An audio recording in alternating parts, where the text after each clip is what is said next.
సరే అండి. ఆత్మబంధువులందరికీ నమస్కారం. మరి ఒకసారి కార్యక్రమాన్ని ప్రారంభించే ముందు గురువుగారు బ్రహ్మర్షి పత్రిజీ ఆ మహానుభావుడికి ఒకసారి నమస్కరిస్తూ, మరి నా పరిచయం విషయానికొస్తే నా పేరు శ్రీకాంత్. నాది ఇక్కడ తెలంగాణ రాష్ట్రంలో పాత మహబూబ్‌నగర్ జిల్లా, ప్రస్తుతం వనపర్తి జిల్లా లో ఒక పల్లెటూరు మాది. మరి నేను ఉండడం హైదరాబాద్‌లో ఉంటాను. నాది ఏవియేషన్ ఇంజినీరింగ్ అయిపోయింది. మరి 12 సంవత్సరాల నుంచి నేను ఈ మార్గంలో ఉన్నాను. మరి నేను ధ్యానంలోకి రావడం నన్ను తట్టి లేపిన నా గురువులు తటవర్తి వీర రాఘవరావు గారు, రాజ్యలక్ష్మి మేడం, మరి భీమవరం, పశ్చిమ గోదావరి జిల్లా, మరి సొసైటీలో పత్రి గారి తర్వాత ఎన్నో వేల క్లాసులు, ఎన్నో లక్షల మందికి ఈ ఆత్మజ్ఞానాన్ని వాళ్ళు బోధించడం జరిగింది. మరి వాటికి సంబంధించిన పుస్తకాలు రాయడం జరిగింది. మరి ప్రతి నెల 1, 2, 3 ఒక 3 సంవత్సరాల నుంచి కూడా ఈ 3 డేస్ వర్క్‌షాప్స్ అనేవి చేయడం జరిగింది. మరి వారి ద్వారా నేను రావడం జరిగింది. మరి వారికి ఒక్కసారి నేను నమస్కరిస్తున్నాను. సరే అండి. మరి మనం చూస్తే సీనియారిటీ అనేది దేనిని బట్టి ఉంటుంది అంటే, మనం ఎన్ని సంవత్సరాల నుంచి ధ్యానం చేస్తున్నాము అనేది కాదు. మనలో ఈ మార్గంలోకొచ్చాక ఎంత మార్పు వచ్చింది అనేది మనకి ప్రధానం. ఆ మార్పును బట్టి మన సీనియారిటీ ఏంటి అనేది మనం తెలుసుకోవాలి. మరి తటవర్తి గారికి పత్రి గారి పరిచయం అయినప్పుడు పత్రి గారు చెప్పే విషయాలన్నీ కూడా తటవర్తి గారికి చాలా చాలా ఆశ్చర్య గొలిపే విధంగా ఉండేవన్నమాట. మరి పత్రి గారు రావడమే ఏం చెప్పారు అంటే తటవర్తి గారికి పత్రి గారి పరిచయంతో, "నేను దేహం కాదు, నేను ఆత్మని" అని తెలుసుకోవాలి ప్రతి ఒక్కరు. మరి ఇప్పుడంటే మనం ఏదో ధ్యానం చేస్తున్నాము, కొంత అర్థమైంది. మరి మనకేమీ తెలియనప్పుడు మనం కూడా దేహం కాదు, ఆత్మ అంటే కొంచెం ఆహ్, ఆలోచింప చేసే విధంగా ఉంటాయి. మరి ఇంకా సార్ చెప్పేదేంటి అంటే, అందరూ మాంసభక్షణ గురించి మాట్లాడాలి. మాంసభక్షణ మానేయాలి. మరి పత్రి గారు చెప్పేవన్నీ కూడా 90% ఎలా ఉంటాయి అంటే, సమాజానికి విరుద్ధంగా ఉంటాయి. అరే! మనం ఇన్ని రోజులు ఇలా ఉన్నాము. ఈయనేంటి ఇలా చెప్తున్నాడు. మరి మన ప్రతి ఒక్కరిలో ఉన్న ఒక అపోహ ఏంటి అంటే, స్వామీజీ అంటే గురూజీ అంటే ఎలా ఉండాలి? మరి కాషాయాలేసుకోవాలి, రుద్రాక్షలు పెట్టుకోవాలి, నామాలు పెట్టుకోవాలి, అంతా దూరంగా ఉండాలి. మనమేంటి అంటే స్పెషల్ దర్శనాలకి ఏదో లక్షలు పెట్టి దర్శనాలు తీసుకుంటే చాలా గొప్పగా ఫీల్ అవుతాము. ఆ దర్శనం టికెట్ ఎంత ఎక్కువగా ఉంటే ఆయన అంత గొప్ప స్వామీజీ అని మనకు తెలిసిన ఆధ్యాత్మికత ఇది. మరి అది కాదు అసలైన ఆధ్యాత్మికత ఏంటి అనేది పత్రి గారి మార్గంలోకి, ఈ శ్వాస మీద ధ్యాస మార్గంలోకి వచ్చాకే మనకు అర్థమవుతుంది. మరి ఒకరి దగ్గర జ్ఞానం ఉందా? లేదా? అనేది ఎలా తెలుస్తుంది అంటే, వాళ్ళు ఇచ్చే సందేశాల్ని బట్టి తెలుస్తుంది. లేదు అంటే వాళ్ళు రాసిన పుస్తకాల్ని బట్టి తెలుస్తుంది. ఇంకా ఒకరి దగ్గర జ్ఞానం ఉందా? లేదా? అనేది తెలియాలి అంటే, మనలో కొద్దిపాటి జ్ఞానం ఉంటే తప్ప, వాళ్ళ దగ్గర జ్ఞానం ఉందా? లేదా? అన్న విషయం మనకు తెలీదు. మరి ముందు మనకేంటంటే కొంచెం అర్థం చేసుకునే విధంగా మనం ఉండాలి. ఆ స్థితి ఎప్పుడొస్తుంది అంటే, మనం కొద్దిపాటి సాధన చేసి, కొంతపాటి శక్తి సంపాదిస్తే మనకి ఆ స్థితి రావడం జరుగుతుంది. ఒక సందర్భంలో ఒక మాస్టరు పత్రి గారిని అడిగారనమాట. "సార్, గురువును గుర్తించడం ఎలా?" అన్నప్పుడు పత్రి గారు చెప్పారు, "గురువులు కాదలిచిన వాళ్ళకే గురువు కనపడతాడు. గురువు కాని వాడికి పొరపాటున కూడా గురువు కనపడడు. భూమి నిరంతరం తన చుట్టూ తాను తిరుగుతూ ఏమవుతుంది అంటే సూర్యుని చుట్టూ తిరుగుతుంది. అలా గురువులు కాదలిచిన వాళ్ళే ఏమవుతారు అంటే గురువు చుట్టూ తిరుగుతారు. మరి ఒక కృష్ణుడి గురించి తెలియాలి అంటే ఎవరికి తెలుస్తుంది అంటే ఒక కృష్ణుడి స్థాయిలో ఉన్నవాడికే కృష్ణుడి గురించి తెలుస్తుంది. మరి పత్రి గారు ఎవరికి నచ్చుతారు అంటే పత్రి గారికి దేహ స్థితిలో ఉన్నవాళ్ళు నచ్చరు. మనస్సు స్థితిలో ఉన్నవాళ్ళు నచ్చరు. పత్రి గారికి ఎవరు నచ్చుతారు అంటే ఆత్మ స్థితిలో ఉన్నవాళ్ళు నచ్చుతారు. మరి పత్రి గారికి ఆత్మస్థితిలో ఉన్నవాళ్ళు నచ్చుతారు. మరి మనకు కూడా పత్రి గారు ఎప్పుడు నచ్చుతారు అంటే, మనం కూడా ఆత్మస్థితిలో ఉన్నప్పుడే పత్రి గారు నచ్చుతారు. దేహ స్థితిలో ఉంటే, ఈయనేంటి స్వామీజీ ఇంత గొప్పవాడు, అది ఇది అంటారు. ఈయనేంటి ఇలా ఉన్నాడు అని చెప్పి అనుకుంటూ ఉంటారు. మరి మనస్సు స్థితిలో ఉన్న వాళ్ళకి ఏంటి అంటే, స్వామీజీలు అంటే ఏదో మా కష్టాలన్నీ తొలగించాలి. ఏదో అరటిపళ్ళియ్యాలి. ఆ! కాళ్ళు మొక్కాలి. ఆయన చెప్పులు పక్కన పెడితే ఆ చెప్పులు మొక్కాలి. ఇలా రకరకాల ఊహలలో ఉంటారు. ఇవన్నీ కూడా ఏ స్థితి అంటే దేహస్థితి, మనోస్థితి.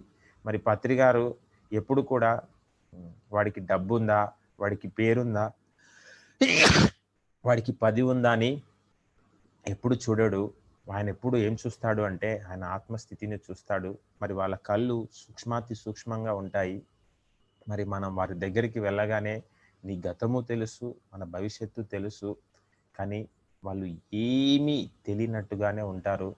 మనం ఎప్పుడు తెలుసుకోవాల్సింది ఏంటి అంటే లోకంలో గొప్పవాళ్ళు ఎప్పుడు కూడా గొప్పలు చెప్పరు, ప్రత్యేకతలు చూపించరు.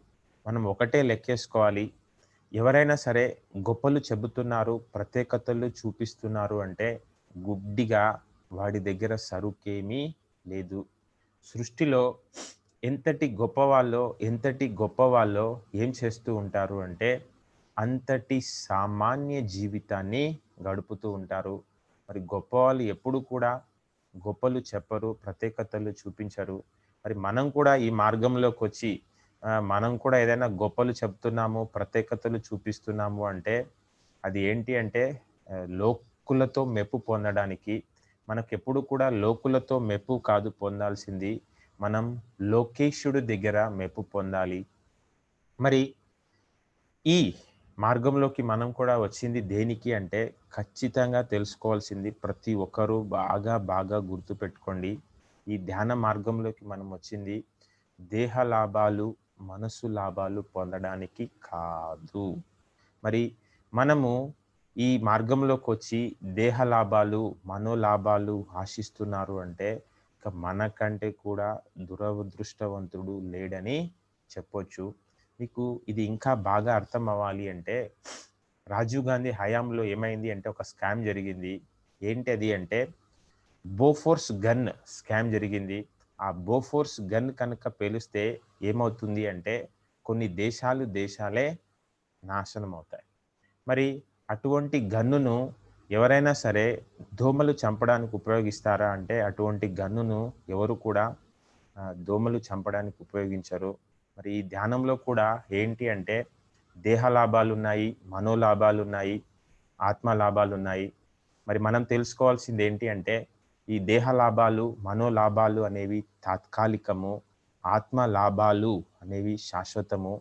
మరి ప్రస్తుతం గమనిస్తే ఎన్నడూ లేని విధంగా ప్రపంచమంతా కూడా ఈ కరోనా వ్యాధితో భయభ్రాంతులకు లోనవుతుంది. మరి ఈ ప్రపంచం అంతా కూడా ఇలా భయభ్రాంతులకు లోనయ్యే ఘటన ఎప్పుడైనా జరిగింది సంఘటన అంటే ఈ కరోనానే అని చెప్పుకోవచ్చు. మరి ఈ కరోనా అంటే ఎందుకు భయపడుతున్నారు అంటే చాలామంది మాకేమైనా చావు వస్తుందేమో అని చెప్పి భయపడుతున్నారు. నిజంగా ఎవరు భయపడతారు అంటే చావు అంటే నష్టం అనుకున్నవాడు ఏం చేస్తాడు అంటే భయపడుతూ ఉంటాడు. చావు అంటే లాభం అని తెలుసుకున్నవాడు ఎప్పుడు చావు గురించి భయపడడు. మరి ఎవరికి చావు నష్టము అంటే నేను దేహము అనుకున్న వాడికి చావు అంటే నష్టం. మరి దేహం అనుకున్నవాడు వాడు ఎంతసేపు ఏంటి అంటే ఈ కరోనా వచ్చి చనిపోతే నేను సంపాదించిన ఆస్తులన్నీ ఏమైపోతాయి? నా భార్య, పిల్లలు ఏమైపోతారు? మరి నేను సంపాదించిందంతా కూడా వృధానే. మరి ఇంత కష్టపడి నేనేమి వీటిని అనుభవించకుండా పోతున్నానే అన్న భయం వాళ్ళలో వస్తుంది. మరి ఆత్మస్థితిలో ఉన్నవాడికి ఏంటి అంటే చావు అంటే లాభం అన్న సంగతి. ఇది మనకి ఏంటి అంటే ప్రమోషన్. మరి మనం పరలోకానికి వెళ్తున్నాం. మనం ఏ లోకానికైతే చేరాలి అనుకుంటున్నామో ఆ లోకానికి చేరుతున్నాము. మరి పత్రి గారు తన గురువు గారైనటువంటి సదానంద యోగి గారు గురించి చెప్తూ ఉంటాడు. సుభాష్, నేను పలానా రోజు నా దేహాన్ని వదిలిపెట్టేస్తున్నానయ్యా. మరి ఒక ఆత్మజ్ఞాని ఏం చేస్తున్నాడు అంటే చెప్పి చనిపోతున్నాడు. మరి ఒక భోగి ఏం చేస్తున్నాడు అంటే చెబితే చనిపోతున్నాడు. మీరు చూడండి, హాస్పిటల్లో ఎవరికైనా సరే క్రానిక్ డిసీజెస్ ఉంది అన్నప్పుడు ఆ బంధువులు ఏం చేస్తారు అంటే పక్కకు పిలిచి నా పరిస్థితి ఇది, మా చేయి దాటిపోయింది, మేమేం చేయలేము. ఆ మాట కనుక ఆ పేషెంట్ కనుక వింటే ఇంకా 4 రోజులు బతకాల్సింది ఏమవుతాడు అంటే అప్పుడే పోతాడు. అంటే ఒక భోగికి చావు అంటే ఏంటి అంటే నష్టము. మరి ఒక యోగికి చావు అంటే ఏంటి అంటే లాభము. ఒక యోగి చావుకు ఎప్పుడు కూడా ఏంటి అంటే భయపడడు. మరి ఒక సద్గురువు మాత్రమే ఏం చేస్తాడు అంటే మనకి శాశ్వతమైన దాన్ని బోధిస్తుంది.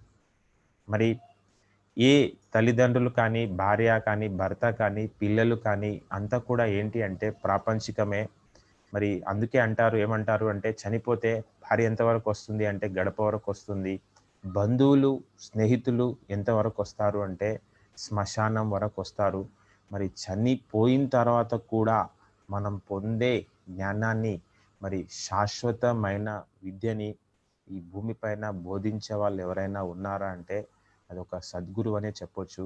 మరి పత్రి గారు చెప్పే విషయాలు, ఆయన మాట్లాడేవన్నీ కూడా, ఆయన 100 రోజులు స్పీచ్లు ఇస్తే అందులో 80% దేని గురించి చెప్పడం జరిగింది అంటే ఆత్మజ్ఞానానికి సంబంధించిన విషయాల గురించే చెప్పడం జరిగింది. మరి అందుకే అంటారు, పత్రి గారు ఏమంటారు అంటే చనిపోక ముందుకే చనిపోవాలి. మరి చనిపోక ముందుకే చనిపోవాలి అంటే ఏంటి అంటే దాని అర్థం మనము బ్రతికుండగానే ఏం చేయాలి అంటే మరణం తర్వాత జీవితం గురించి తెలుసుకోవాలి. మరి భూమిపైన ఎవరు అదృష్టవంతులు అంటే మరి బ్రతికుండగానే మరణం తర్వాత జీవితం గురించి ఎవరైతే తెలుసుకుంటారో ఇక వీరికంటే కూడా గొప్ప వాళ్ళు లేరు అని మనం చెప్పొచ్చు. మరి నేను దేహము అనుకునే వాళ్ళు ఎంతవరకు ఆలోచిస్తారు అంటే మరణం వరకే ఆలోచిస్తారు. మరి నేను ఆత్మ అనుకున్న వాళ్ళు ఏం చేస్తారు అంటే మరణం తర్వాత జీవితం గురించి ఆలోచిస్తూ ఉంటారు. మరి మరణం తర్వాత జీవితం ఉందా లేదా అనేది ఎలా తెలుస్తుంది అంటే ఇప్పుడు చూడండి, ఎవరైనా సరే చనిపోతే బంధువులైతే ఏం చేస్తారు అంటే పిండ ప్రదానం చేస్తారు, పిండాలు పెడతారు.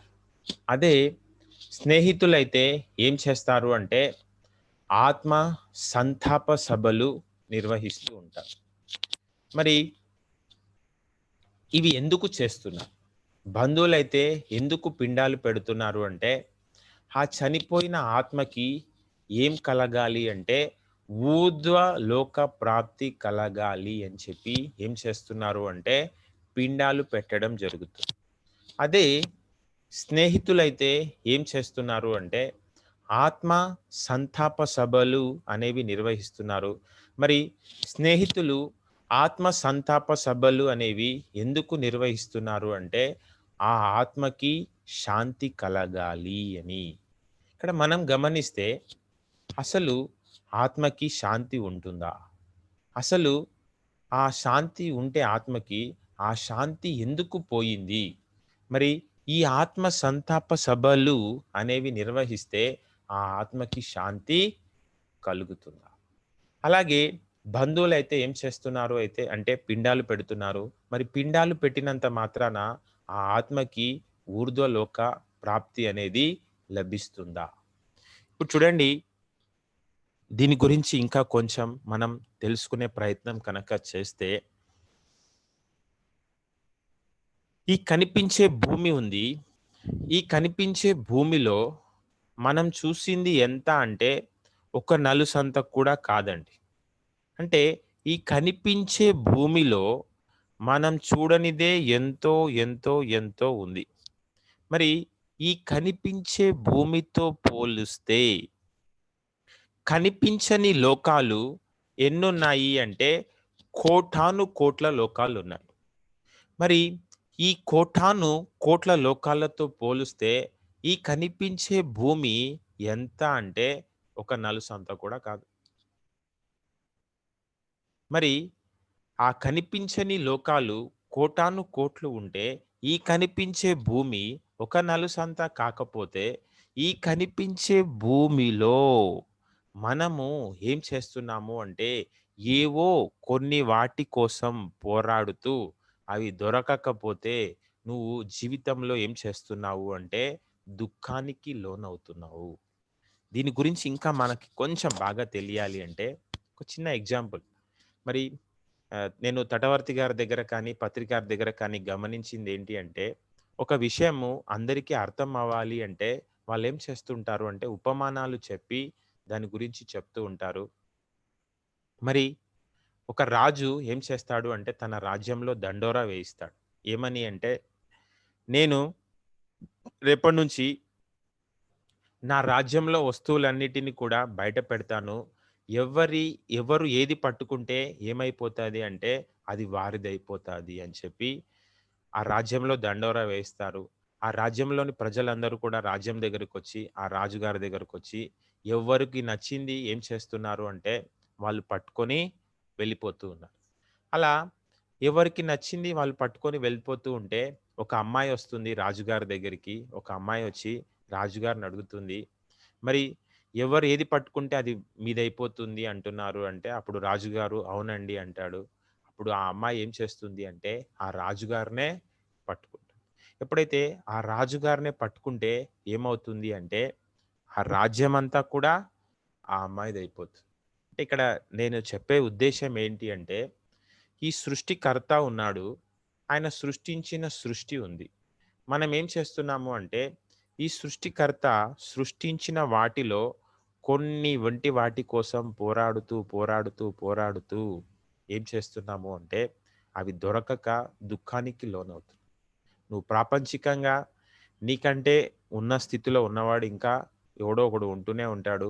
ఎంతసేపు 10,00,00,000 ఉంటే ఏం చేస్తే 100,00,00,000 అవుతాయి. 100,00,00,000 ఉంటే ఏం చేస్తే 1000,00,00,000 అవుతాయి అని చెప్పి నీ బ్రతుకంతా ఏం చేస్తున్నావు అంటే డబ్బు సంపాదన పైన దృష్టి పెడుతున్నావు.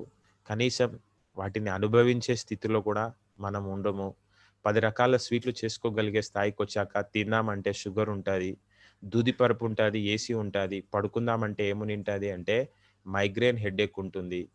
ఇంకా ఇప్పుడు చూస్తే ఏ హాస్పిటల్స్ తీసుకున్నా, హాస్పిటల్స్ అన్నీ కూడా కిటకిటలాడుతున్నాయి. ఏ మనిషిని తీసుకున్నా చూడ్డానికి ప్రతి ఒక్కరు బయటికి నీట్‌గా బాగా టిక్ టాక్‌గా కనిపిస్తారు.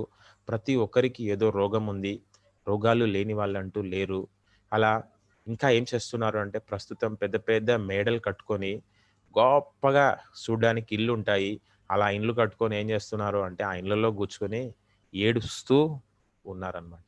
ఏదో మనశ్శాంతి లేక, ఏదో సమస్య గురించి సతమతం అవుతూ. అలా మనము ఏం చేయాలి అంటే, సృష్టికర్త సృష్టించిన వాటి పైన కాదు, ఆ భగవంతుడి పైనే మనం దృష్టి పెడితే, ఆ భగవంతుడికి చేరే ప్రయత్నం మనం చేస్తే, అప్పుడేమవుతుంది అంటే, ఆయన సృష్టించిందంతా కూడా మనదైపోతుంది. ఎప్పుడైతే నేను, నాది అనుకుంటామో ఏమవుతుంది అంటే, అదే మనదవుతుంది. ఎప్పుడైతే నేను, నాది అనేది తీసేస్తామో అంతా మనదవుతుంది. మరి ప్రస్తుతం ఒక 10, 15 రోజుల నుంచి మీరు కనుక గమనిస్తే, పత్రి గారు మొత్తం రాయలసీమ జిల్లాలు, ఆంధ్ర జిల్లాలు ఒక్క 15 రోజులు సుడిగాలి పర్యటన చేసేసారాయన. మరి ఎక్కడికి వెళ్ళినా పత్రి గారి ప్రోగ్రామ్‌లో జనాలంతా కిటకిటలాడుతున్నారు. అరే! సార్‌ని చూడక 6 నెలలయింది. నిన్నే పౌర్ణమి ధ్యానం కూకట్పల్లిలో జరిగింది 9-12 వరకి. మరి లైవ్ ప్రోగ్రాము కొన్ని వేల మంది చూసారు. అక్కడికి వచ్చిన వాళ్ళలో సగం మంది కొత్త వాళ్ళే రావడం జరిగింది.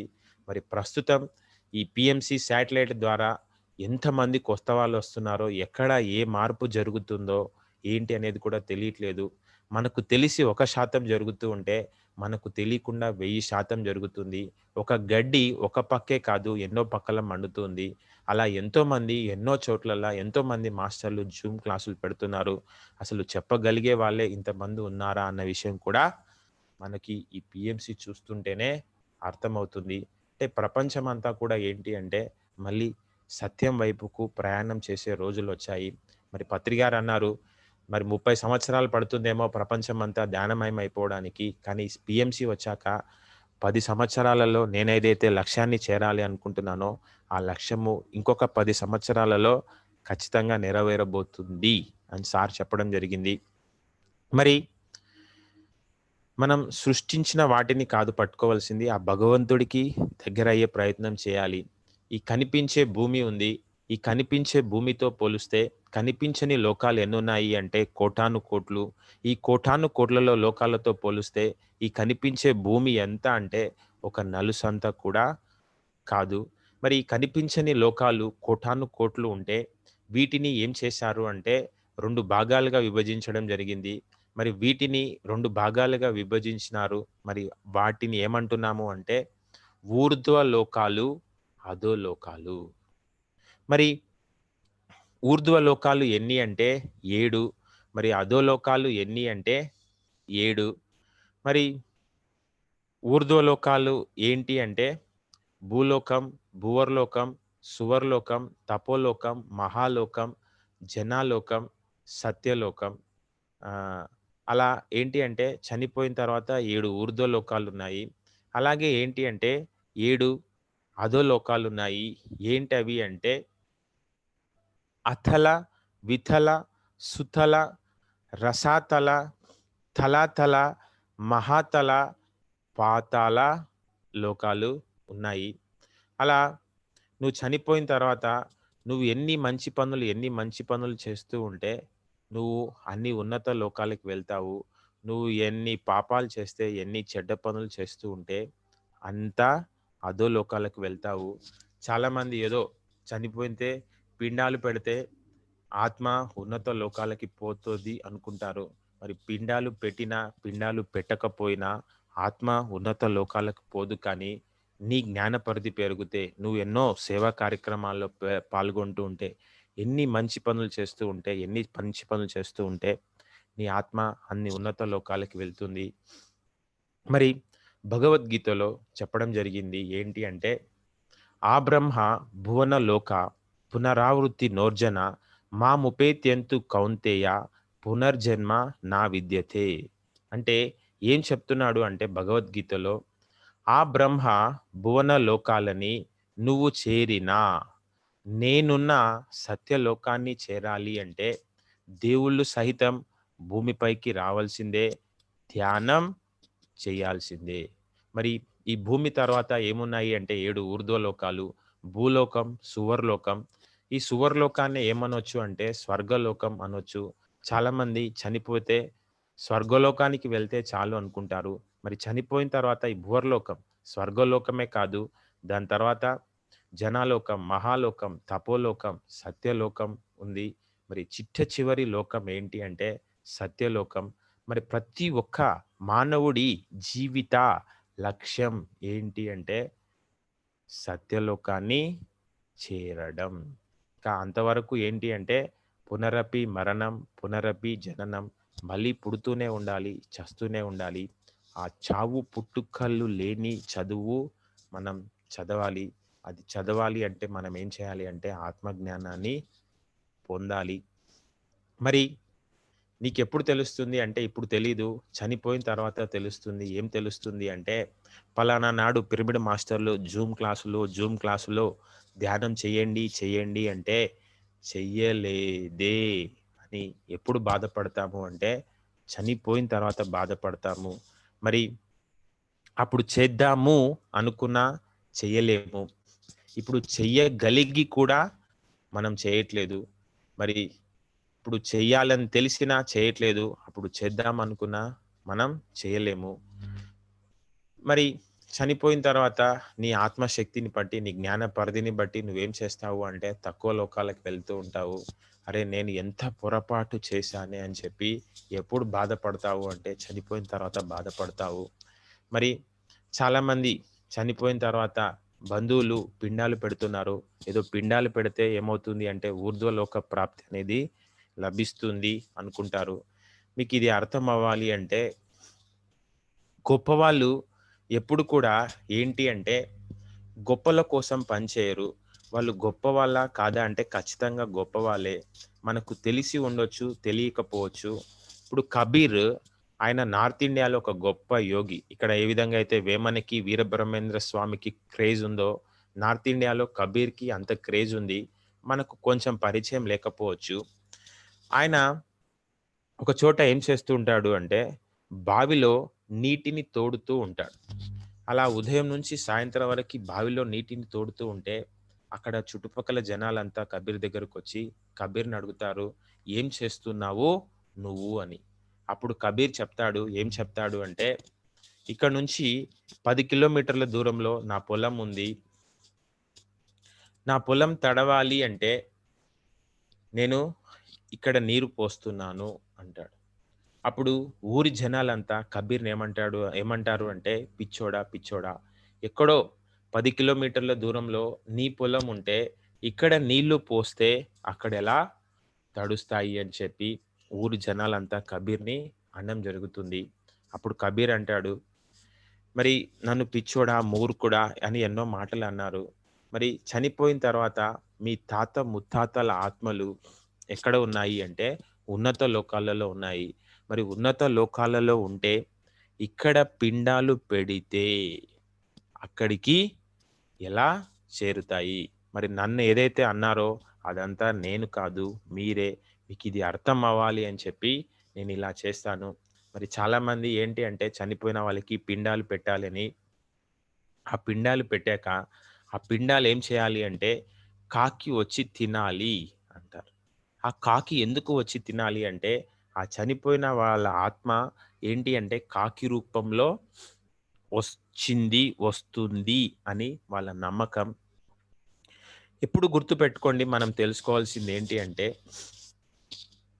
మానవుడిలో ఉండేది ఏంటి అంటే ఏకాత్మ.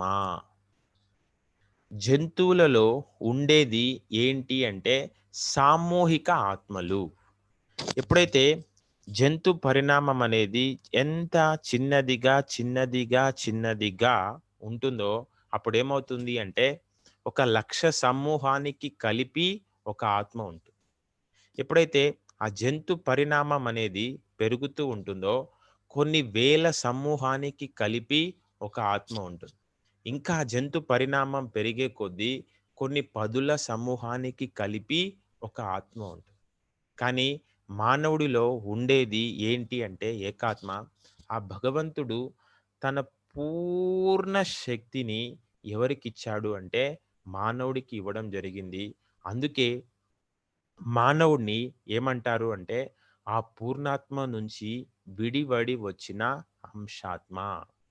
మరి ఈ అంశాత్మ కూడా మళ్ళీ ఏమవ్వాలి అంటే పూర్ణాత్మ స్థాయికి ఎదగాలి.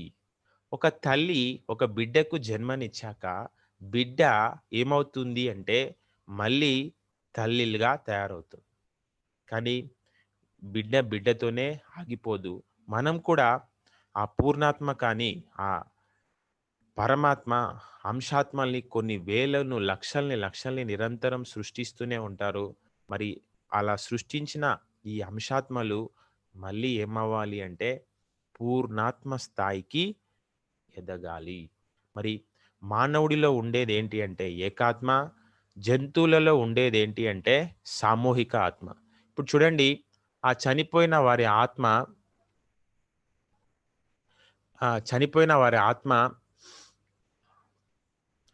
కాకి రూపంలో ఎలా వస్తుంది? మరి మానవుల్లో ఉండేది ఏమంటున్నాము అంటే ఏకాత్మ అంటున్నాం. కాకిలో ఉండేదేంటి అంటే సామూహిక ఆత్మ. ఆ ఏకాత్మ ఈ సామూహిక ఆత్మలోకి ప్రవేశించడం సాధ్యమవుతుందా? ఆ కాకిలో ఒక ఆత్మ బ్రతికుండగానే ఆ ఆత్మలోకి ఇంకొక ఆత్మ ప్రవేశించడం సాధ్యం అవుతుందా? అలా పిండాలు పెట్టినంత మాత్రాన కూడా మన ఆత్మ ఉన్నత లోకాలకు పోదు. నీ ఆత్మశక్తి పెరిగితే, నీ జ్ఞాన పరిధి పెరిగితే, నువ్వు ఎన్ని మంచి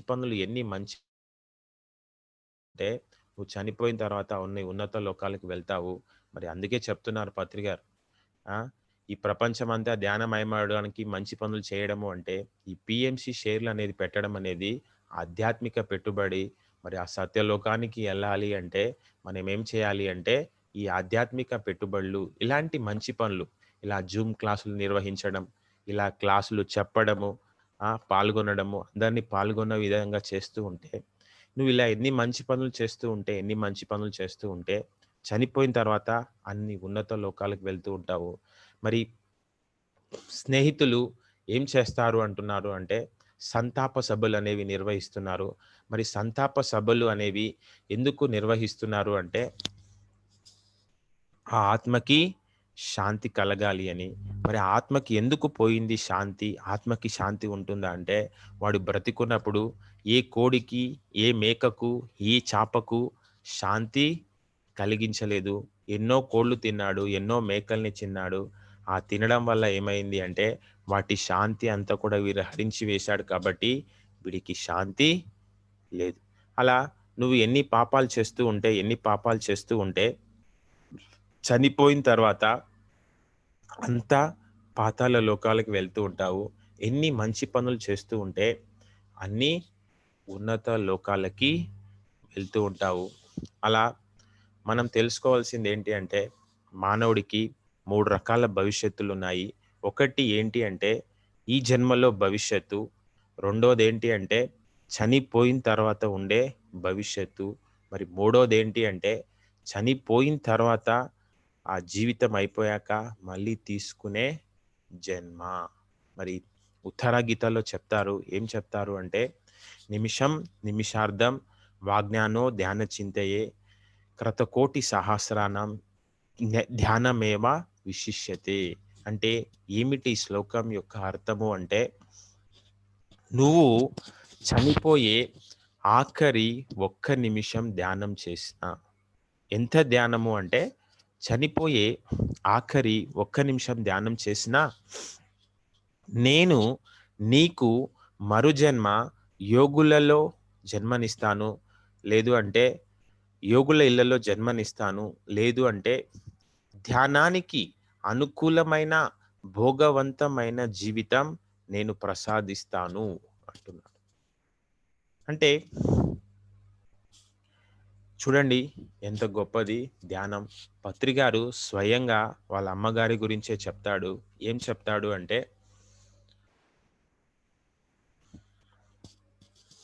మా అమ్మకి నేను మొదట్లో ధ్యానం చెయ్యి అని చెప్పేవాడిని. కానీ మా అమ్మ ఎంత చెప్పినా వినేది కాదు. కానీ మా అమ్మ చనిపోయే ఆఖరిలో మాత్రం గంటలు ధ్యానం చేసేది. మా అమ్మ ధ్యానం చూసే నేను ఆశ్చర్యపోయాను. మరి మా అమ్మ చనిపోయాక స్వయంగా మహావతార్ బాబానే తీసుకొచ్చి మా అమ్మని ఉన్నత లోకాలకి తీసుకెళ్ళడం జరిగింది. మరి పత్రి గారు చెప్తారు, ఎవరైతే ధ్యానం చేస్తారో వాళ్ళు చనిపోయిన తర్వాత వాళ్ళని తీసుకెళ్ళడానికి ఎవరొస్తారు అంటే, యోగులే వచ్చి పూల వర్షం కురిపిస్తారు. మన పుట్టుక మామూలుగా ఉండొచ్చేమో కానీ, మన చావు మాత్రం ఆషామాషీగా ఉండకూడదు. ఈ భూమి పైన ఎంతటి శ్రీమంతుడైనా, టాటా అయినా, బిర్లా అయినా చనిపోతే కనుక యోగులు రారు తీసుకెళ్ళడానికి. ధ్యానం చేసి ఆత్మజ్ఞానం సంపాదించిన వాళ్ళు చనిపోతేనే తీసుకెళ్ళడానికి ఎవరొస్తారు అంటే యోగులొస్తారు. మరి ఈ టాటాలు, బిర్లాలంతా కూడా ఎప్పుడు బాధపడతారు అంటే, చనిపోయిన తర్వాత, అరే నేను అక్కడ ఇంత గొప్పవాడిని అనుకున్నానే, కానీ నేను ధ్యానం చేయలేదే, నా పరిస్థితి ఇంత ఘోరంగా ఉందే అని వాళ్ళప్పుడు చనిపోయిన తర్వాత ఎంతో బాధపడతారు. మరి వాళ్ళని తీసుకెళ్ళడానికి ఎవరొస్తారు అంటే పితృదేవతలొస్తారు. ద్వారపాలకులని ఇద్దరు రావడం జరుగుతుంది. అదే ఒక ఆత్మజ్ఞాని చనిపోతే తీసుకెళ్ళడానికి ఎవరొస్తారు అంటే యోగులొస్తారు. మరి మనల్ని పూల వర్షం కురిపించి ఏం చేస్తారు అంటే, మనల్ని ఉన్నత లోకాలకి తీసుకెళ్ళడం అనేది జరుగుతుంది. మరి ఉత్తర గీతలో ఏం చెప్తున్నాడు అంటే, నువ్వు చనిపోయి ఆఖరి ఒక్క నిమిషం ధ్యానం చేసినా, నేను నీకు మరుజన్మ యోగుల ఇళ్లలో జన్మనిస్తాను. లేదు అంటే ధ్యానానికి అనుకూలమైన భోగవంతమైన జీవితం ప్రసాదిస్తాను అంటున్నాడు.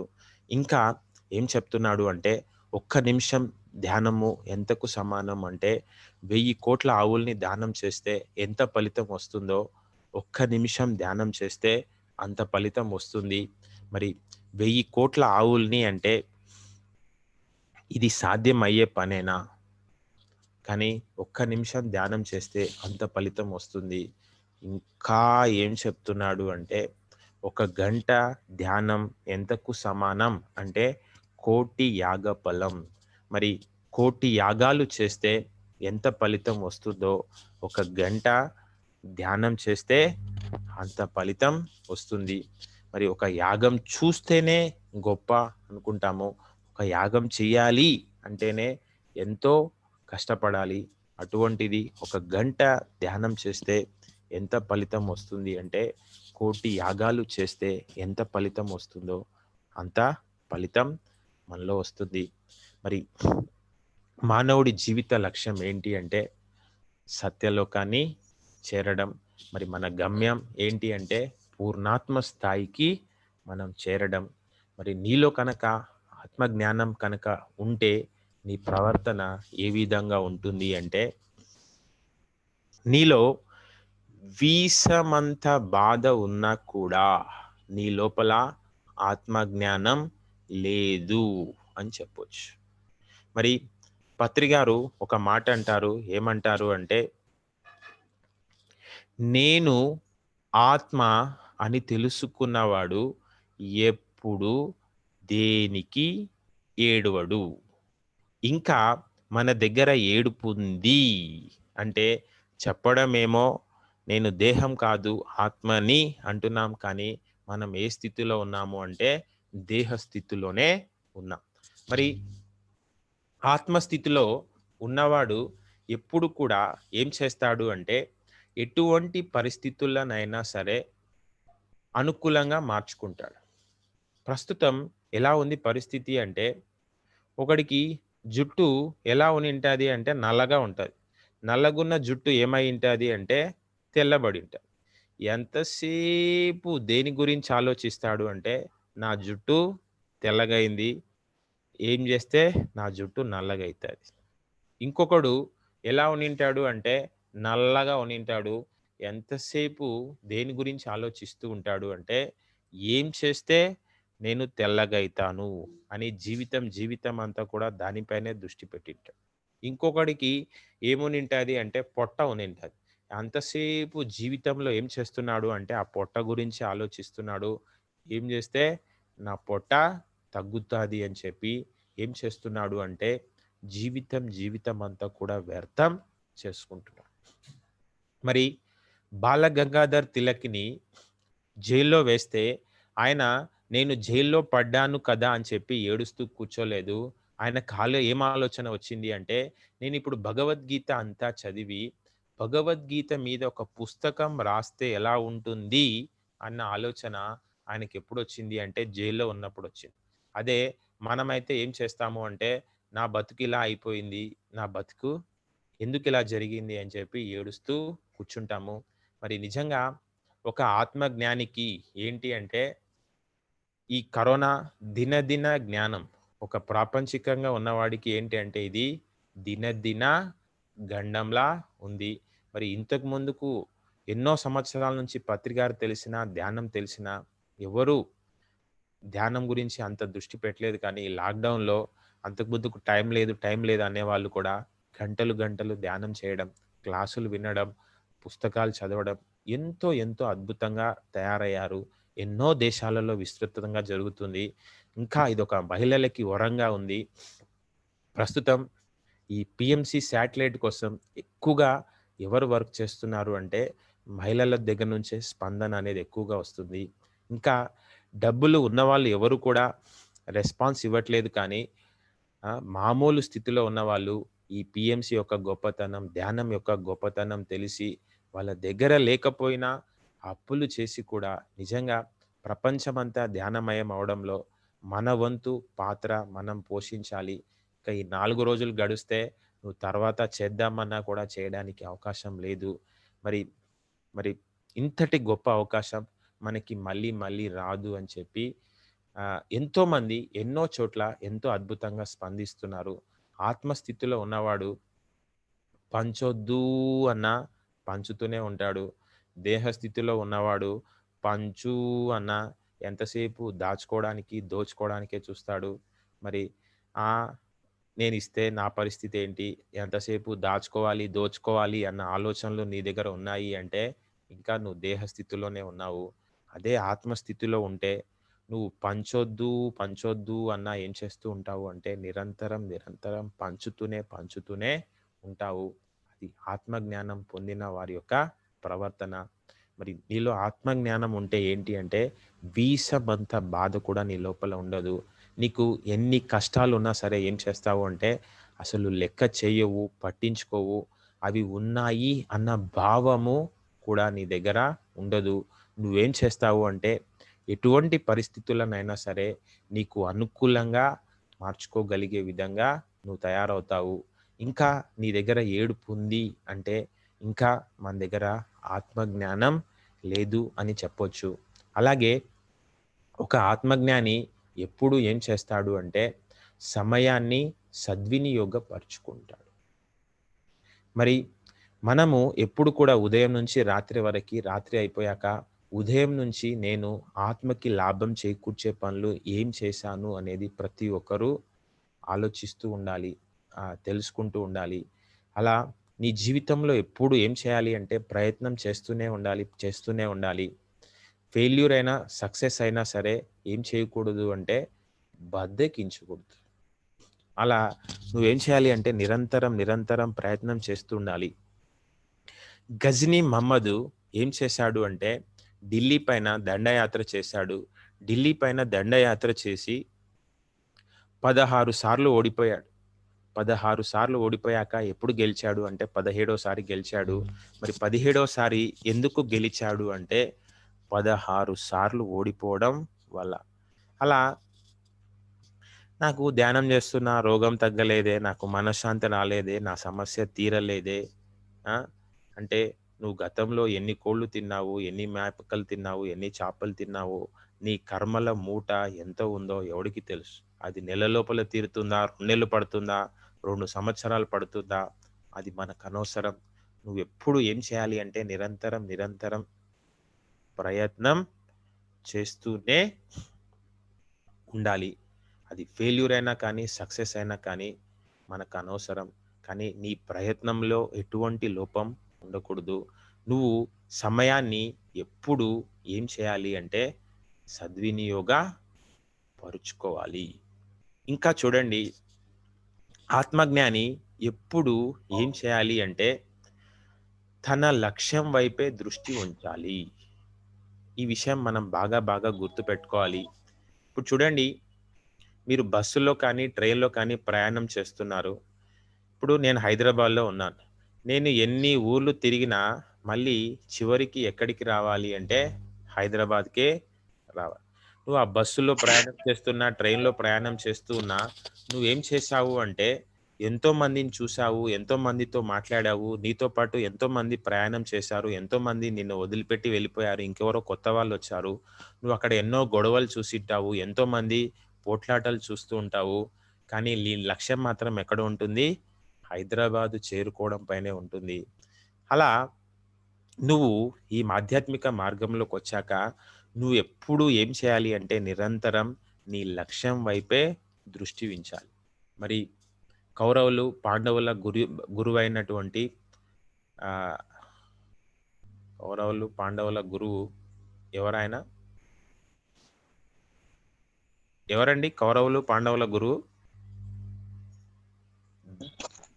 ద ద్రోణాచార్య. ద్రోణాచార్యుడు. మరి ద్రోణాచార్య. ద్రోణాచార్యుడు విల్లు విద్య నేర్పిస్తూ అందరికీ చెప్తాడు. ఏం చెప్తాడు అంటే, "పక్షి కన్ను పైన గురి పెట్టండి" అంటే, అప్పుడు కౌరవుల్ని, పాండవుల్ని అడుగుతాడు.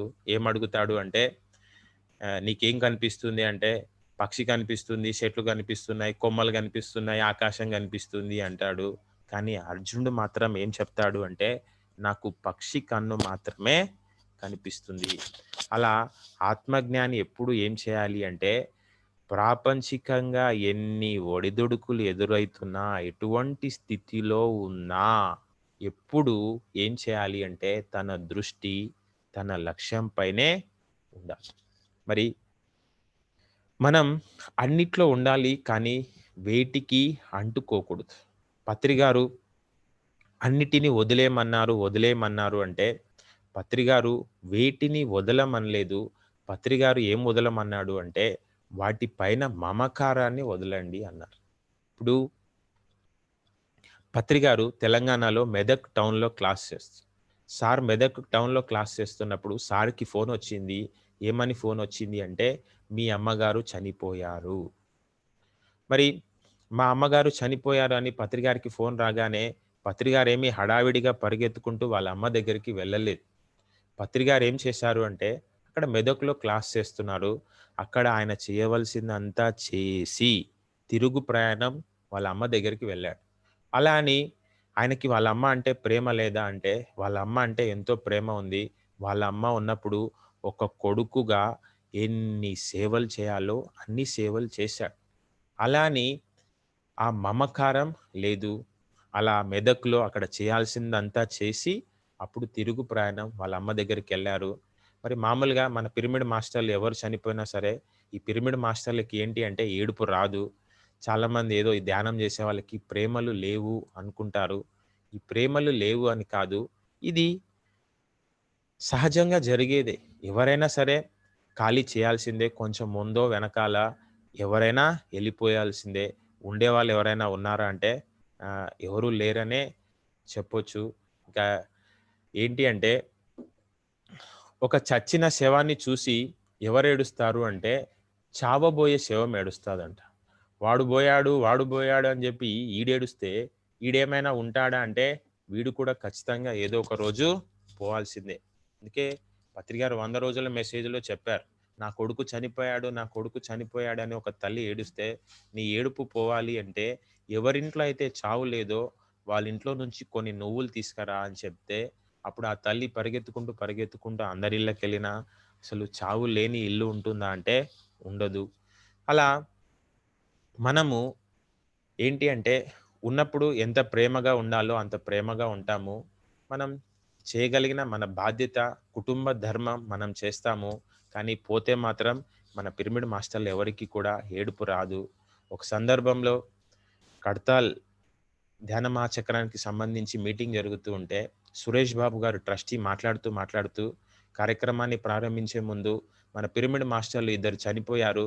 మరి వాళ్ళిద్దరికీ మనం సంతాపం తెలుపుదాము అంటే, అప్పుడు పత్రి గారు ఎమ్మడే మైక్ తీసుకొని, ఇక్కడెక్కడ సంతాప సభలు లేవు. అన్నీ సంతోష సభలే. మరి ఆత్మకి పుట్టుక ఆనందమే, చావు ఆనందమే. మరి రేపొద్దున సురేష్ బాబు గారు చనిపోయినా ఇక్కడ ఎవడు ఏడవడు. సంతాప సభలు ఎవడు నిర్వహించడు. అన్నీ సంతోష సభలే ఉంటాయి అని చెప్పి చెప్పడం జరిగింది. అలా చనిపోవడం అంటే ఏంటి అంటే, మనం ఇహలోక ప్రయాణం ముగించుకొని ఏం చేస్తున్నాము అంటే, పరలోకానికి వెళ్తున్నాము. మరి ఒక ఆత్మజ్ఞాని ఎప్పుడు ఏం చేయాలి అంటే, ప్రాపంచిక స్థితిలో ఎటువంటి ఒడిదుడుకులు ఎదురవుతున్నా ఏం చేయాలి అంటే, తన లక్ష్యం పైనే తన దృష్టి ఉండాలి. ఇక్కడ వేటిని వదలమని కాదు, వాటి పైన మమకారాన్ని వదలాలి. నేను తెలంగాణలో తటవర్తి గారితో టూర్‌లో తిరుగుతున్నాను. తటవర్తి గారికి ఫోనొచ్చింది. ఏమని ఫోనొచ్చింది అంటే, రాజలక్ష్మి మేడంకి కార్ యాక్సిడెంట్ అయింది. కారంతా నుజ్జు నుజ్జయింది. మేడం గన్నవరం క్లాస్‌కి వెళ్తున్నారు భీమవరం నుంచి. ఆ డ్రైవర్ ఏం చేశాడు అంటే, కొంచెం అదుపు తప్పి ఒక పోల్‌ని కొట్టాడు. విచిత్రం ఏంటి అంటే డ్రైవర్‌కి ఏమీ కాలేదు. మేడంకి ఏం కాలేదు. కారంతా నుజ్జు నుజ్జయింది. మేడం ఆ కార్‌లో నుంచి బయటికొచ్చి కార్ ఏమైపోయిందా? డ్రైవర్ ఏంటా? అని అంటే డ్రైవర్ బాగానే ఉన్నాడు. ఆమె ఎంతసేపు దేని గురించి ఆలోచించింది అంటే గన్నవరం క్లాస్ గురించి ఆలోచించింది. టక్కున ఆ ఇన్సిడెంట్ జరగడం, ఎవరో కార్‌లో లిఫ్ట్ ఇవ్వడము, మేడం గన్నవరం వెళ్ళడం, మేడం గన్నవరంలో క్లాస్ చేయడం. మరి డ్రైవర్ తటవర్తి గారికి ఇన్ఫర్మేషన్ ఇస్తే, తటవర్తి గారు కూడా ఏమి పరిగెత్తుకుంటూ భీమవరం వెళ్ళలేదు. మరి వాళ్ళ పెద్దబ్బాయి భీమవరంలో ఉంటే ఫోను చేశాడు. అరే అమ్మకి ఇలా అయిందంట వెళ్ళి చూసుకో అని చెప్పడము. ఇంకా వాళ్ళ అబ్బాయి వెళ్ళి ఆ కార్ తీసుకురావడం. తర్వాత మేడంకి ఆ గన్నవరం క్లాస్ అయిపోయాక అరే కార్ ఏమయ్యింది అన్న ఆలోచన ఎప్పుడొచ్చింది అంటే ఆ క్లాస్ అయిపోయాక వచ్చిందంట. అలా అని తటవర్తి గారు క్లాసులు చేస్తుంటే పరిగెత్తుకుంటూ భీమవరం వెళ్ళలేదు.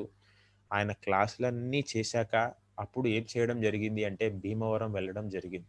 నాకైతే చాలా చాలా ఆశ్చర్యం వేసింది. నిజంగా జీవితంలో ఇలా ఉండాలా? మరి తటవర్తి గారిని కలిసిన ప్రతిసారి ఒక కొత్తదనం చెప్పింది చెప్పకుండా ఆయన చెప్పేవాడు. నిజంగా తెలుసుకోవాల్సింది, ఆచరించాల్సింది ఇంత ఉందా? మరి పిరమిడ్ స్పిరిచువల్ సొసైటీ ఎందుకు గొప్పది అంటే, ఆచరణ అనేది ఎక్కడ ఉంది అంటే పిరమిడ్ స్పిరిచువల్ సొసైటీ దగ్గర ఉంది. మరి ఎంతోమంది స్వామీజీలు, ఎంతోమంది గురువులు, ఎంతోమంది పండితులు ఎన్నో విషయాలు చెబుతున్నారు. అక్కడ చెప్పేవాళ్ళున్నారు, వినేవాళ్ళున్నారు. ఆ వినే వాళ్ళలో ఏమైనా మార్పుందా అంటే, ఎటువంటి మార్పు లేదు. ఇన్నంత సేపు బాగుంది, చెప్పాడు, అర్థమయింది అంటారు. అయిపోయినాక ఏమైతది అంటే అర్థమైపోతది. కానీ పిరమిడ్ స్పిరిచువల్ సొసైటీలో ఏముంది అంటే ఆచరణ ఉంది. మరి ప్రతి సంవత్సరం ధ్యాన మహాచక్రాలు అని కడతాల్లో ఉదయాన్నే ఏం చేస్తున్నాడు అంటే 2 గంటలు మెడిటేషన్ ప్రాక్టీస్ చేయిస్తున్నాడు. మరి నువ్వు ఎంత విన్నావు అనేది కాదు ముఖ్యము. నేను ఎంత చెప్పాను అనేది కూడా కాదు ముఖ్యము.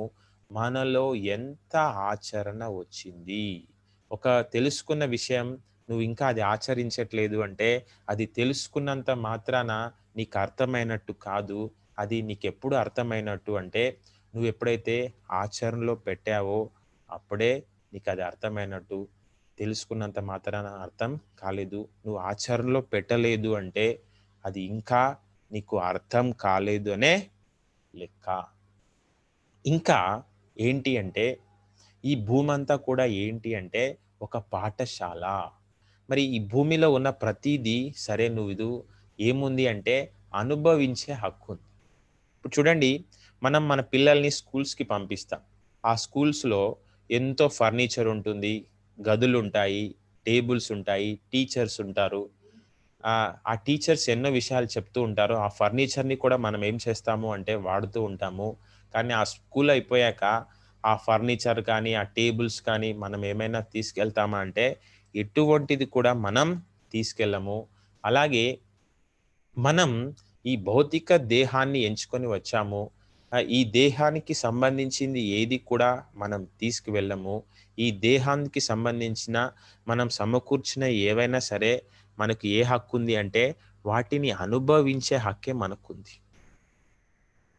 కానీ వాటిని మనం శాశ్వతంగా తీసుకుపోయేదేమీ లేదు అన్న విషయం మనం ఎప్పుడు ఏం చేయాలి అంటే గుర్తుపెట్టుకోవాలి. మరి చనిపోతే దేహం కోసం చేసుకున్నది ఏదైనా సరే ఏంటి అంటే మట్టి పాలే. ఏదైతే ఆత్మ కోసం చేసుకున్నావో ఏమవుతుంది అంటే, ఆ ఆత్మ కోసం చేసుకున్నదే నీకు కూడా వస్తుంది. నీ లోపలనే నిక్షిప్తమైతుంది. ఈ జన్మలో నువ్వు కష్టపడి డబ్బు సంపాదిస్తే, ఆ డబ్బు సంపాదించడం కోసం ఎన్నో పాపాలు చేస్తే, మరి సంపాదించిన తర్వాత చనిపోయిన తర్వాత ఆ సంపాదించిన డబ్బు నువ్వు తీసుకెళ్ళలేవు కానీ, దాని కోసం చేసిన పాపాలు మాత్రం నీకు కూడా వస్తాయి. అందుకే అంటారు, ఏమంటారు అంటే, పూర్వజన్మ కృతం పాపం వ్యాధి రూపేణ పీడ్యతే. మరి నువ్విప్పుడు ఎంత మంచివాడివైనా ఒక్క పొడే అలవాటు లేకపోయినా ఈ జన్మలో నీకు క్యాన్సర్ వచ్చింది అంటే గత జన్మలో ఎన్ని పాపాలు చేశావు. అదే ఈ జన్మలో నువ్వు కష్టపడి శక్తి సంపాదిస్తే, జ్ఞానం పెంచుకుంటే ఏమవుతుంది అంటే, నువ్వు సంపాదించిన శక్తి, జ్ఞానము ఏమవుతుంది అంటే, నీ లోపలనే నిక్షిప్తమవుతుంది. మరి మరుసటి జన్మలో ఏమవుతుంది అంటే, నీకు కూడా వస్తుంది. మరి పత్రి గారు ఆయనేం చెప్తున్నాడు అంటే, నేను ప్రపంచమంతా ధ్యానమయం చేస్తాను అంటున్నాడు. ఆయనేమి తెలంగాణ అని, ఆంధ్ర అని కాదు. ప్రపంచమంతా నేను తిరిగి చెప్పలేను కాబట్టే, ఇప్పుడు మనకి పీఎంసీ ద్వారా త్రూ మీడియా ద్వారా పత్రి గారి సందేశాల్ని మనం అందరికీ అందించాలి. ఇప్పుడు పత్రి గారు తెలుగులో స్పీచెస్ ఇస్తే, ఆ స్పీచెస్ అన్నీ కూడా వరల్డ్ వైడ్ అన్ని లాంగ్వేజెస్‌లోకి ట్రాన్స్‌లేట్ అయ్యే టెక్నాలజీ ఇప్పుడు ఉపయోగించి మనం ఏం చేస్తున్నాము అంటే, పత్రి గారి స్పీచెస్‌ని ప్రపంచంలోని అన్ని భాషల్లో అందరికీ తెలియచేసే ప్రయత్నం చేస్తున్నాము. ఆ ప్రయత్నంలో భాగంలోనే ఈ పీఎంసీ షేర్స్. మరి మీరు ఎంత ఎంత ఎంత ఉన్నతమైన సేవలో పాలు పంచుకుంటున్నారో మీకు తెలీదు. ఇలాంటి అవకాశం నువ్వు ఉపయోగించుకోకపోతే నీకంటే మూర్ఖుడు లేడని చెప్పొచ్చు. తర్వాత నువ్వు చనిపోయిన తర్వాత అరే! నేను ఇలాంటి సేవలో పాల్గొనలేకపోయానని ఎంత బాధపడ్డా చేసేదేమీ లేదు. మరి పత్రి గారి దగ్గర ఆ ప్రపంచాన్ని ధ్యానమయం చేసే శక్తి ఎలా వచ్చింది అంటే, ఆయన గత జన్మ అంతా కూడా 200 సంవత్సరాలు ఏకధాటిగా ధ్యానమే చేశాడు. కాబట్టి ఆ సంపాదించిన శక్తి, జ్ఞానం ఈ జన్మలో ఆయనకు కూడా వచ్చాయి. కాబట్టి ఆయన శక్తి ప్రపంచాన్ని ధ్యానమయం చేసే శక్తి. మరి మనం పామూరునే చేయలేకపోతున్నాం. ప్రకాశం జిల్లానే చేయలేకపోతున్నాము. అంతెందుకండి నేను మా ఇంట్లో వాళ్ళనే మార్చలేకపోతున్నాను అంటే, మన శక్తి అది. నీ శక్తి పెరిగే కొద్దీ, పెరిగే కొద్దీ నువ్వు ఎవరికీ చెప్పకపోయినా నీ దగ్గరికి పరిగెత్తుకుంటూ, పరిగెత్తుకుంటూ జనాలొస్తారు. మనం బెల్లంగా మారే కొద్దీ ఏమవుతాయి అంటే చీమలు మన దగ్గరకొస్తాయి. మరి ముందు ముందు ఈ బంగ్లాలున్నోడికి, కార్లున్నోడికి, డబ్బులున్నోడికి జనాలు రారు. ఎవరి దగ్గరైతే శక్తి ఉందో, జ్ఞానం ఉందో వాళ్ళ దగ్గరికి పరిగెత్తుకుంటూ వస్తారు. వాటిలో ఏమీ లేదు. ధ్యానం చేసే వాళ్ళకి, చేయని వాళ్ళకి చూస్తుంటేనే తేడా కనిపిస్తుంది. అరే! వాళ్ళేంటి అలా ఉన్నారు?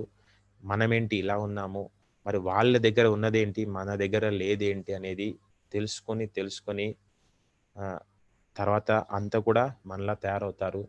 రామకృష్ణ పరమహంస స్వామి వివేకానందను ఒక్కడిని శిష్యుడిగా ఎంచుకొని ప్రపంచమంతా కూడా ఉర్రూతలూగించాడు.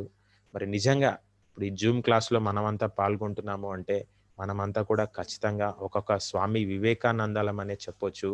ఒక పామూరికేంటి ఒక ఒంగోలుకి, కోస్తా ఆంధ్రకి మనం చాలు.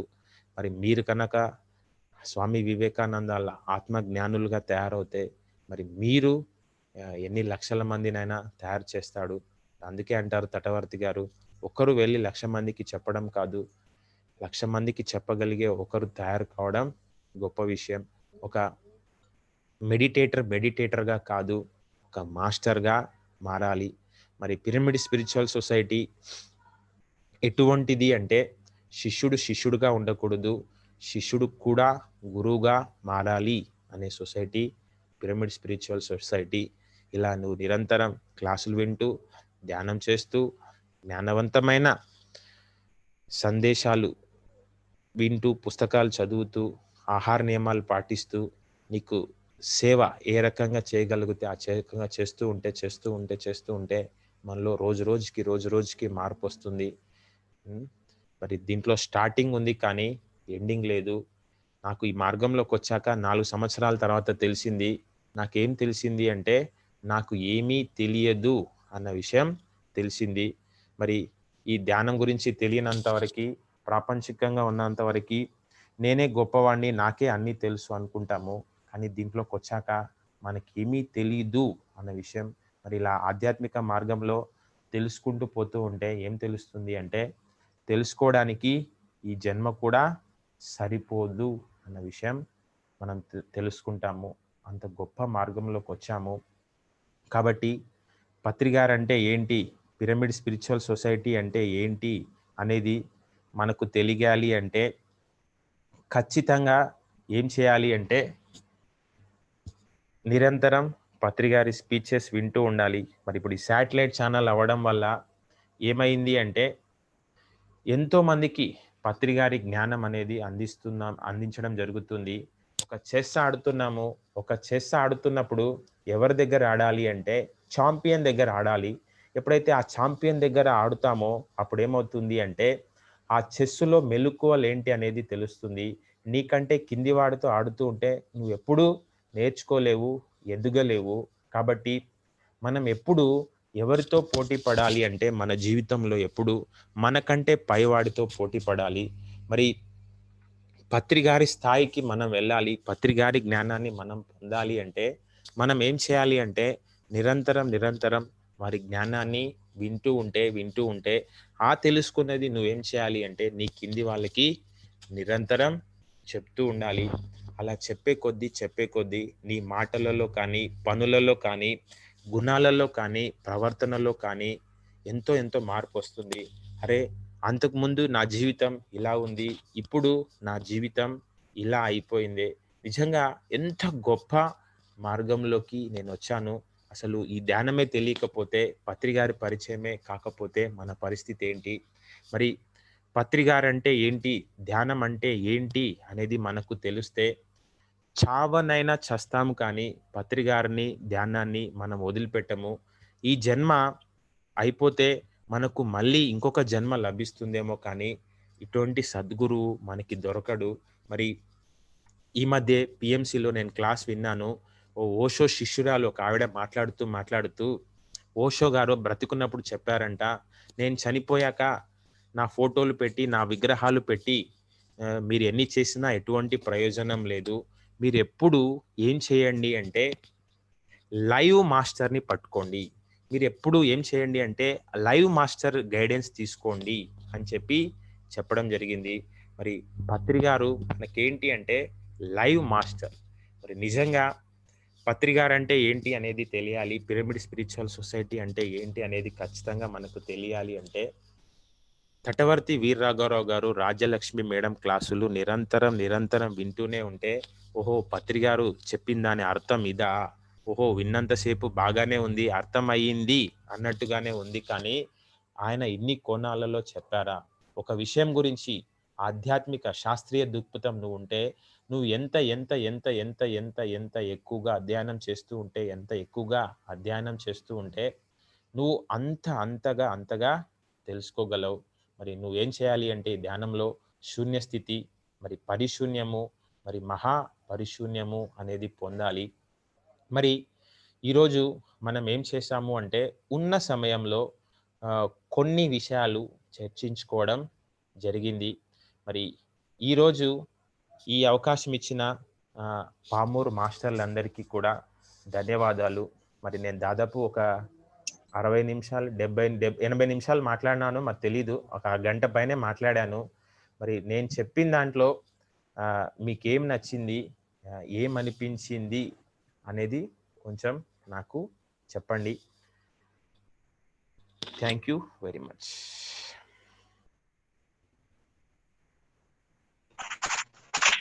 Okay master. సార్ నా పేరు రమణయ్య సార్. రమణయ్య గారు. సార్ రమణయ్య పామూరు. ఒక్కటి అద్భుతమైన అనిపించింది సార్. కనపడండి ఒకసారి. పత్రి సార్